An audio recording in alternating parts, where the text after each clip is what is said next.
প্রিয় ছাত্রছাত্রীরা, তোমাদের কম্পিউটার ভিডিও ক্লাসে প্রত্যেককে স্বাগত।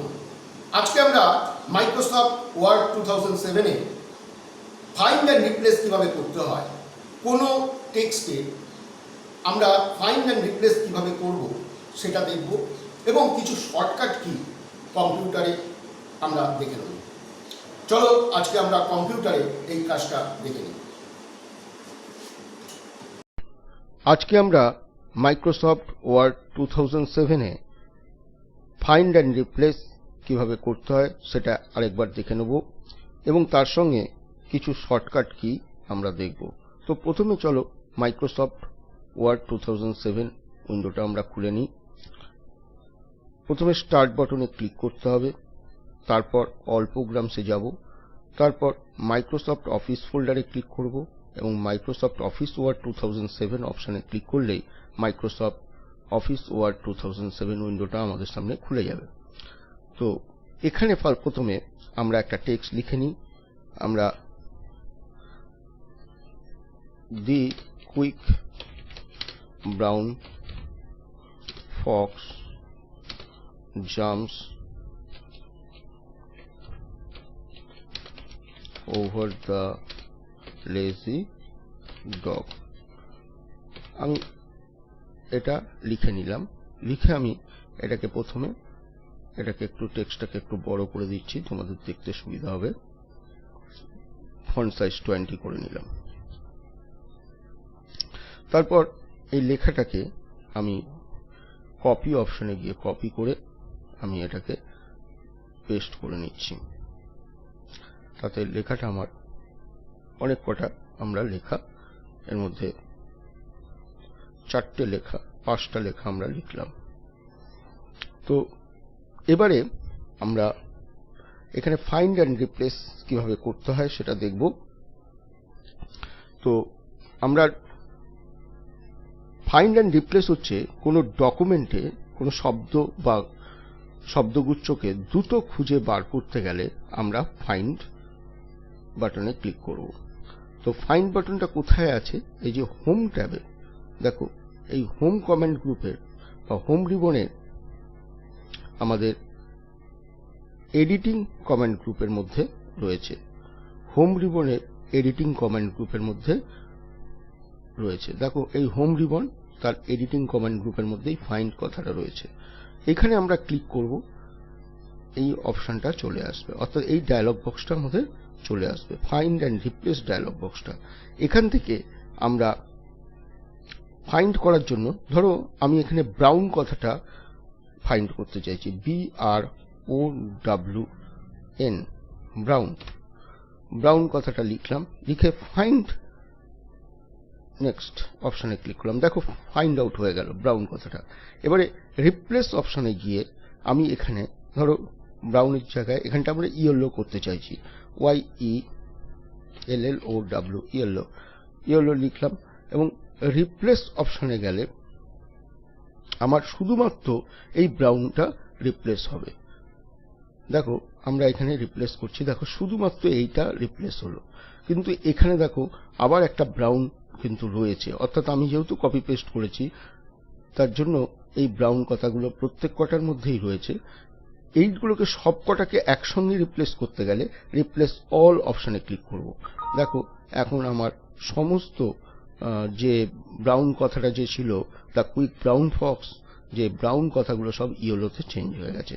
দেখো, এখানে ইয়েলো হয়ে গেছে, এটা ইয়েলো হয়েছে, এখানেও ইয়েলো কথাটা হয়ে গেছে, এখানেও দেখো ইয়েলো কথাটা হয়ে গেছে, এখানেও এই সেন্টেন্সেও ইয়েলো কথা হয়ে গেছে।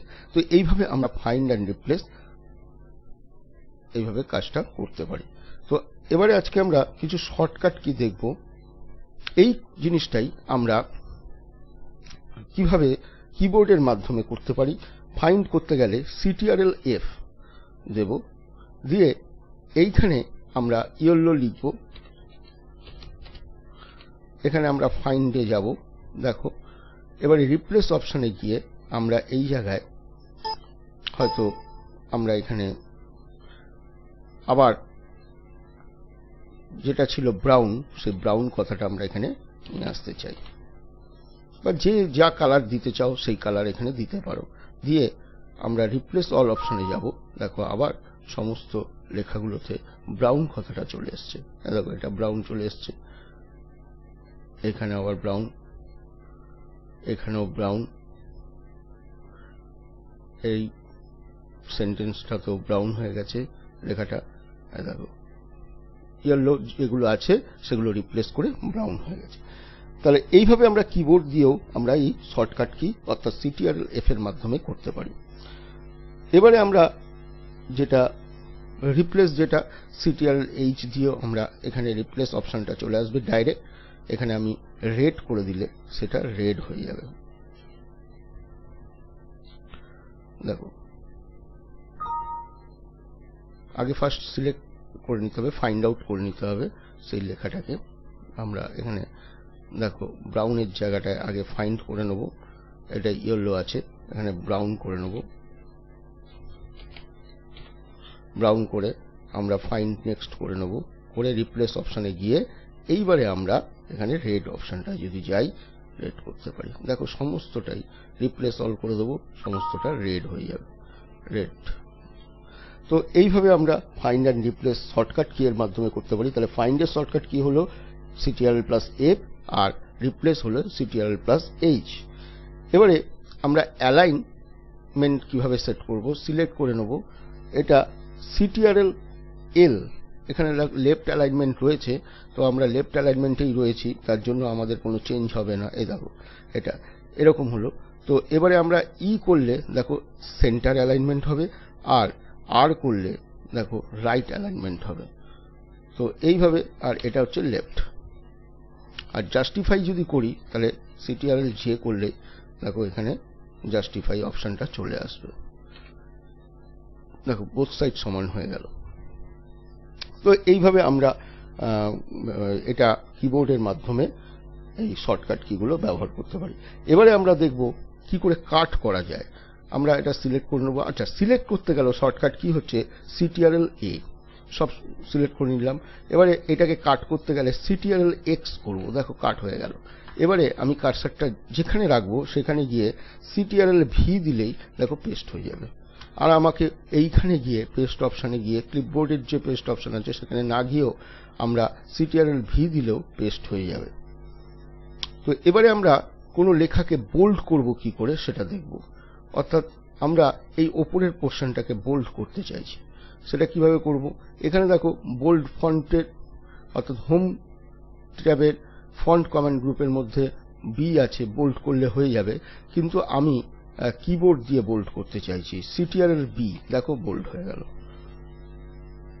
এবারে যদি I করি CTRL-I ইটালিক হয়ে যাবে, CTRL-U করলে আন্ডারলাইন হয়ে যাবে। দেখো এগুলো সবকটা আমরা করে ফেললাম যে কিবোর্ডের মাধ্যমে, এই শর্টকাট কি এর মাধ্যমে। এবারে আমরা কপি অপশানে যাব, এটা সিলেক্ট করলাম, CTRL-C করলে কপি হয়, এটা দেখো কপি হয়ে গেছে। এবারে এইটুকুকে আমি পেস্ট করতে গেলে আমরা দেখো এখানে আমরা এটা পেস্ট করতে পারি। যদি আমি এই আন্ডারলাইন সমেত বা ইটালিকটাকে আমি যদি কপি করি CTRL-C, দেখো CTRL+C করলাম, এইখানে আমি পেস্ট করলে দেখো এইটাই এখন যেটা আমি কপি করলাম সেটা এখন এখানে পেস্ট করলাম। দেখো এখানে আন্ডারলাইন এবং ইটালিক বোল্ড সবকটাই হয়ে গেছে। তার মানে আমি যেটা কপি করব সেটাই এখানে তৈরি হয়ে যাবে। অর্থাৎ পেস্ট করলে CTRL-V এর মাধ্যমে পেস্ট করলাম, পেস্ট হয়ে গেল। এবারে আমরা চলে আসব যে কিভাবে আমরা সুপারস্ক্রিপ্ট সাবস্ক্রিপ্ট এগুলো করব। তাহলে চলো আমরা সুপারস্ক্রিপ্ট সাবস্ক্রিপ্ট কিভাবে করে সেটা একটু দেখে নিই। প্রথমে আমরা H2O লিখব। H2O লিখতে গেলে H2O, এই 2টাকে আমরা প্রথমে সিলেক্ট করে নেব। দেখো আমরা সুপারস্ক্রিপ্ট কোথা থেকে করেছিলাম, আমরা এখান থেকে সুপারস্ক্রিপ্ট করেছিলাম, অর্থাৎ হোম ট্যাবের আমরা ফন্ট কমান্ড গ্রুপের এইখান থেকে এইটা সুপারস্ক্রিপ্ট করেছিলাম। তো এইটা বা সাবস্ক্রিপ্ট করতে গেলে নিচের দিকে, তাহলে H2Oটা হলো নিচের দিকে লিখব। তাহলে সাবস্ক্রিপ্ট করতে গেলে CTRL+ দিলেই দেখো সাবস্ক্রিপ্ট হয়ে যাবে। এখানে দেখো এটা হয়ে গেল সাবস্ক্রিপ্ট। তা আমাকে এখানে গিয়ে আর সাবস্ক্রিপ্ট করতে হলো না। এবারে আমরা এটা সুপারস্ক্রিপ্ট দেখব কিভাবে করে। যেমন ধরো A+B² লিখতে চাইছি, আমরা a প্লাস বি এর হোল স্কোয়ার, কীভাবে হবে, 2 দিলাম। এবারে এটাকে সিলেক্ট করে নেব, 2টাকে দিয়ে এবারে সিটিআরএল, আমরা সিটিআরএল শিফট প্লাস দেবো, দেখো ওপরের দিকে চলে গেল, এই 2টা ওপরের দিকে চলে যাবে। অর্থাৎ কোনো টেক্সটের লেখাকে আমরা ওপরের দিকে ছোট করে লেখাটাকেই বলা হয় সুপারস্ক্রিপ্ট, আর কোনো লেখা টেক্সটকে নিচের দিকে লেখাটাকে বলা হয় সাবস্ক্রিপ্ট। তো এইভাবে আমরা সুপারস্ক্রিপ্ট সাবস্ক্রিপ্ট শর্টকাট কি আমরা ইউজ করে করতে পারি। তো তোমরা এটা আশা করি বুঝতে পারলে। আমি মাইক্রোসফট ওয়ার্ড বন্ধ করছি, ক্লোজ বাটনে ক্লিক করে আমি এটা সেভ করছি না, নো করছি। তোমরা এই ভিডিওটা বারবার দেখবে এবং প্র্যাকটিস করবে। আশা করি আজকের আলোচ্য বিষয়বস্তু তোমরা বুঝতে পারলে। ধন্যবাদ।